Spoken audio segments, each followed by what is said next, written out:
Horror Lies. Hey guys, Rob from Georgia here with you. I'm your Wednesday evening host here at BodyBags, and with another original review. Can you believe that this has never been done in the history of 6-7 years of BodyBags? No one has ever talked about this movie. Pretty sure the sequel's been done, but this is week 395, and how are you this week? Hopefully all is well. And we are taking just a couple minutes to look at James Cameron, perhaps maybe his breakout film from 1984. I was about 14. At 14, man, I've been thinking, 1984 was a good year. I gotta really think about this, but I can tell you at least two films I saw on the big screen that year. Terminator is one of them. I saw that movie on the big screen in a movie theater up in near Buffalo or Niagara Falls, New York. And let's just say, I was tossed into a crowd, wall-to-wall capacity, and my early memories are I had never really been around a group of people quite like this. I was a little intimidated at first, but as the movie started and I started to realize that the vibe, man, was pretty freaking awesome, it would carry all the way through the entire movie, and I had a freaking blast, man. Why am I still riding the MGM Home Entertainment DVD release? I don't know, but I do got the VHS behind me, but I seriously need, I'm not sure, I meant to look, I'm not sure if this movie has a 4K release yet. I know Terminator 2 does, and it's really super cheap. I'm not sure if the first Terminator, I would imagine so, but I'm just going to skip the Blu-ray and go right to 4K if I can on this. This movie brings back a lot of memories, man. But first up, I just got to say this, man. Of course, we all know what we're talking about with the Terminator, right? And there is that great debate. Is this a slasher? Is it not a slasher? Does it really matter? I mean, when I was a kid, 14, 13, probably 13, I was reading about this movie coming in the pages of Fangoria. So therefore, it's good enough for a BodyBags review, just by that very fact alone.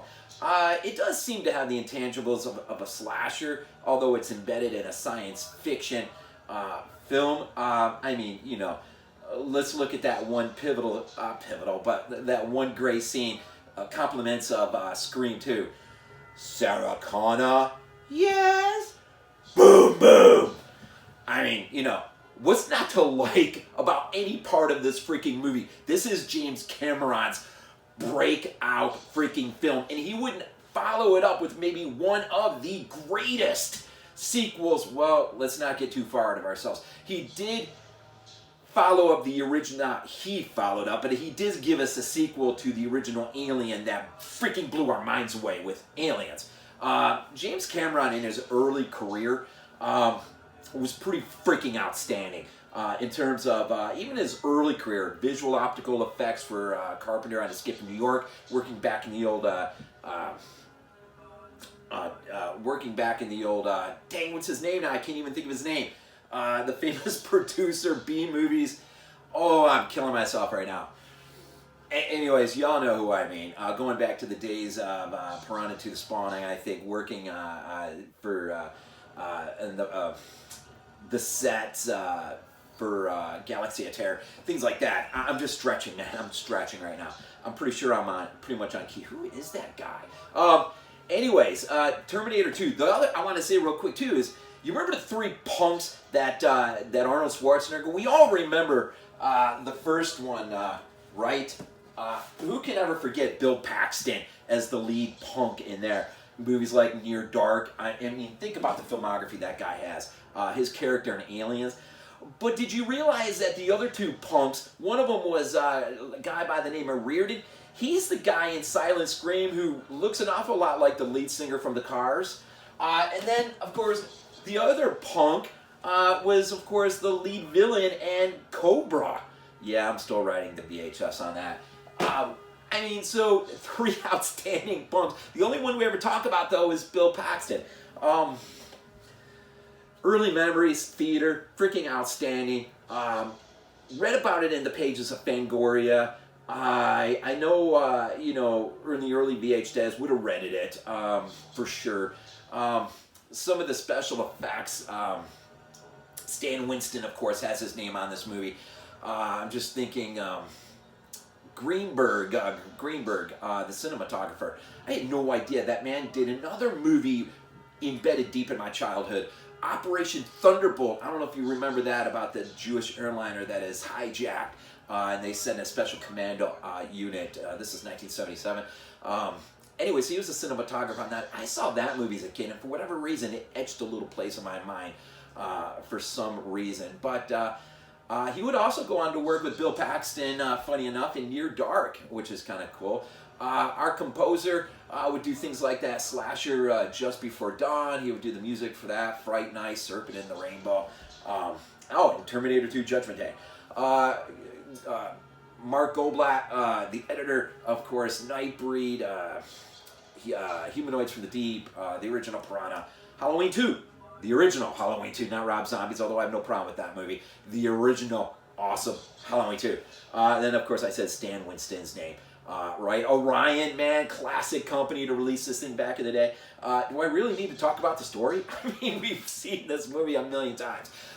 It is, when you talk about, launching out into just an incredible array of films that would all deal with a similar theme, and that is the end days have come, the machines rule the earth, and there is a resistance.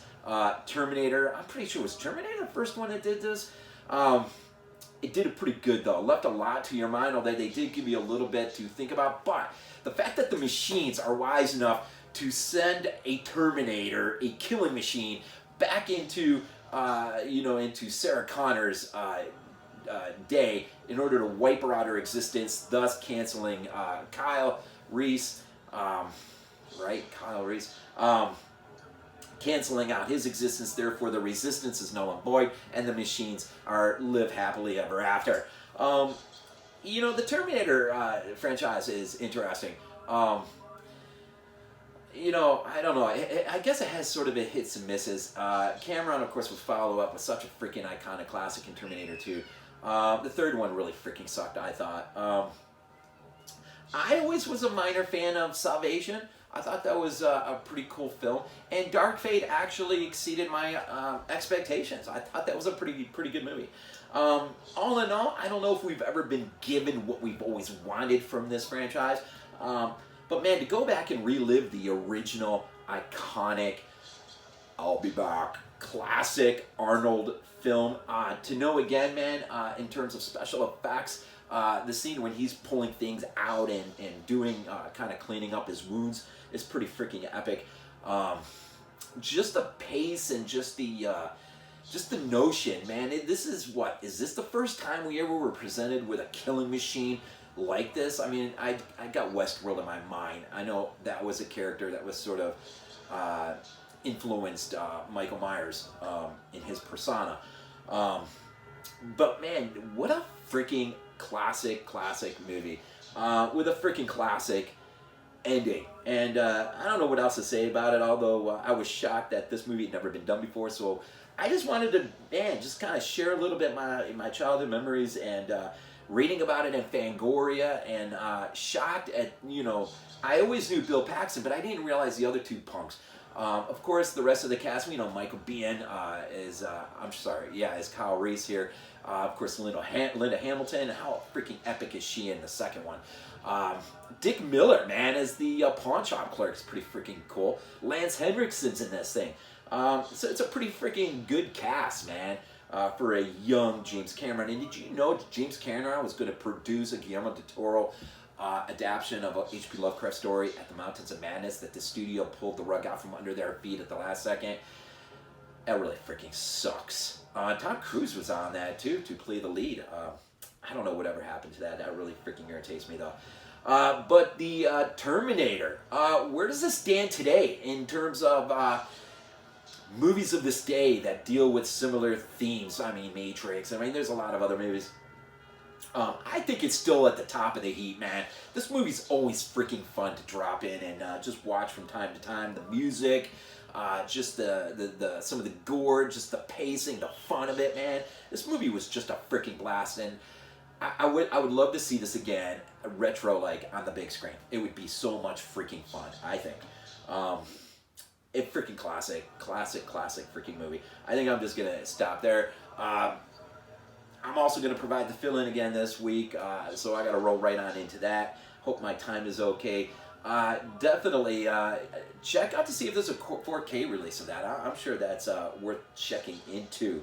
And yeah, keep rolling along as this week continues to unfold before us, and each review drops down in front of us. Appreciate your support. Appreciate just the time you take to drop comments and everything else. We would not be who we are without you. We're almost at 400 freaking weeks. Can you believe that? That's freaking awesome, and it's because of you.